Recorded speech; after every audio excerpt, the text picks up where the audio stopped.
बाबा से बुलंद कह दे सुभान अल्लाह।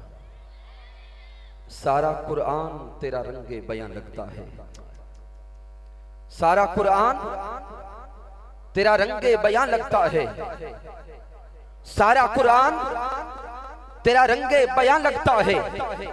इसका कारी हूं कि ये तेरी जुबान लगता है। जब भी नासिर सुए अफलाक नजर उठती है, चांद मुझको तेरी एड़ी का निशान लगता है। चांद मुझको तेरी एड़ी का निशान लगता है।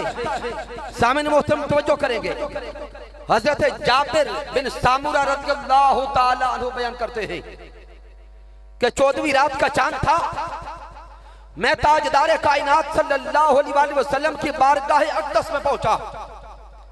इधर 14वीं का चांद मेरी आंखों के सामने है, इधर सैयदा आमिना का चांद भी है।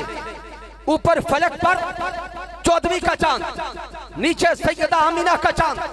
हजरत जाबिर बयान करते हैं, कभी मैं आसमां के चांद को देखता, कभी मैं सैयदा आमिना के चांद को देखता, कभी नजर फलक के चांद पे जाती, कभी सैयदा आमिना के चांद पे जाती, कभी 14वीं का चांद, कभी मुखड़ाए मुस्तफा।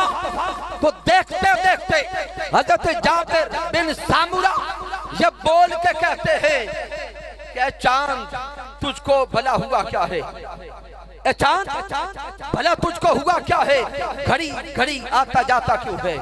सामने तवज्जो करेंगे अल्फाज पर। हजरत जाबिर रज़ियल्लाहु ताला अन्हु बयान करते हैं कि मैं जब फलक के चांद को देखता तो वो चांद कभी छुपता, कभी जाहिर होता, कभी छुपता, कभी जाहिर होता। और हजरत अम्मा हलीमा सादिया के भी अल्फाज ये है, जब मैं सोहने मुस्तफा को लेके अपने आंगन में आई, जब प्यारे आका को लेके अपने घर आई, मैंने ताजदार कायनात को झूले में डाला। ऊपर 14वीं का चांद, नीचे मेरा चांद।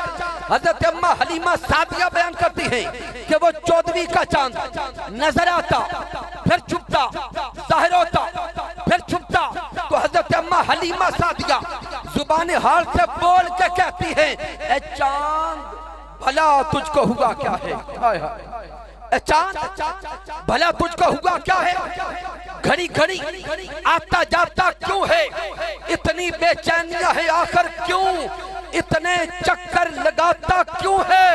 उठा दूं मैं घर नकाबे अहमद, उठा दूं घर में नकाबे अहमद, उठा दूं घर में नकाबे अहमद।